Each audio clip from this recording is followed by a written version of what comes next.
Kita ada berita yang sangat gembira yang selalu saya sebut dalam ceramah-ceramah. Berita yang membuatkan saya sendiri akan senyum. Umat Nabi Muhammad ini ada peluang untuk hidup bersama dengan seorang Rasul. Rasul lah, bukan wali kecil-kecil ni. Bukan wali abdal, wali kutub. Bukan yang orang duk cerita awliya. Orang Nabi ada 124,000 orang Nabi. Rasul ada 313. Allah pilih yang paling hebat 25, letak nama dalam Quran. Ilyas, Lut, Ismail, Yusuf, Nuh, Adam, Idris. 25 Allah letak dalam Quran. 25 yang terhebat. 25 yang terhebat Allah pilih 5 ketua Rasul. 5 ketua Rasul Ulul Azmi. 5 ketua Rasul. Tuan-tuan, berita yang membuatkan saya tersenyum sampai hari ini ialah Rasul Ulul Azmi itu seorang daripada mereka, Nabi Isa alaihissalam, sampai pagi ini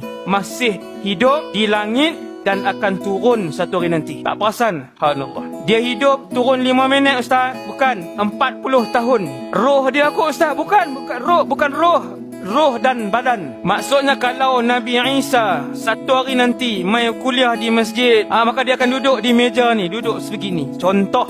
Sebab dia manusia, kangannya 2, kakinya 2, kepalanya 1, dia ada 2 mata, ada hidung, dia ada mulut, dia tidak ada sayap. Dia bayang sayap 4 pula. Mesti segak Nabi Isa ada sayap. Dia orang, dia manusia. Kacak itu pasti. Seronok musliman. Ramai follower Nabi Isa nanti. Nabi Isa itu belum mati. Dia akan turun dan hidup dalam kalangan umat Muhammad sallallahu alaihi wasallam. Allah hantar beliau untuk membunuh Dajjal laknatullah alaih. Boleh tengok cara Nabi Isa senyum, boleh tengok cara dia solat. Nabi Isa akan solat subuh 2 rakaat, Zuhur 4 rakaat, Asar 4 rakaat, Maghrib 3 rakaat, Isya 4 rakaat. Sama macam kita. Nabi Isa akan bayar zakat fitrah, akan bayar zakat perniagaan, dia akan sama macam kita. Syariat Nabi Muhammad. Beliau akan mengerjakan umrah, beliau akan mengerjakan haji, beliau akan puasa Ramadan. Maksudnya tidak guna syariat dia dulu. Tak guna. Guna syariat Muhammad sallallahu alaihi wasallam. Tak perasan ke?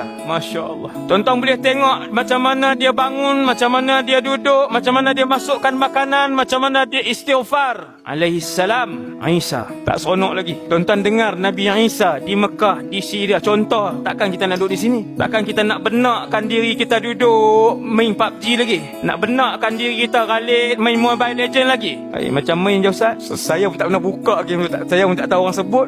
Saya sebut je lah. Subhanallah. 40 tahun dengan seorang Rasul. Tuan-tuan tahu Nabi Isa ni di mahsyar nanti ketika Nabi Adam sebut, aku dulu buat salah, pergi kepada orang Nabi lain. Ketika Nabi Ibrahim sebut, dulu aku melakukan beberapa kesalahan. Ketika Nabi Nuh alaihissalam sebut, dulu aku ada buat salah, aku tak boleh bagi syafaat. Ketika orang ramai pergi ke Nabi Isa, walam yadhkur zamban, Nabi Isa tidak menyebutkan dosanya. Dia hanya sebut pergi kat Nabi lain. Dia tak sebut dosa dia. Tak ada kesalahan. Seolah-olahnya begitu. Alaihissalam. Muslimat mesti tanya, Ustaz, kalau 40 tahun takkan tak berkahwin? Jawapan dia, berkahwin dan beranak pinak. Masya Allah.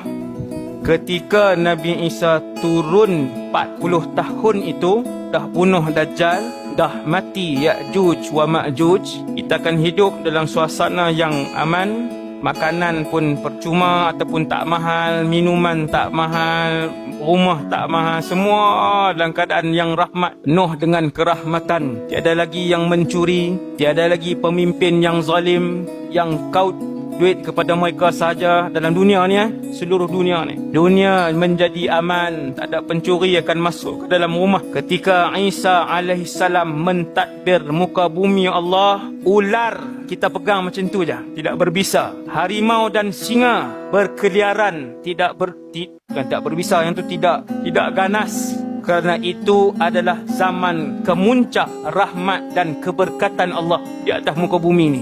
Seronok. Alhamdulillah. Cuma nak sampai ke zaman seronok itu, nak kena tempuh zaman Dajjal.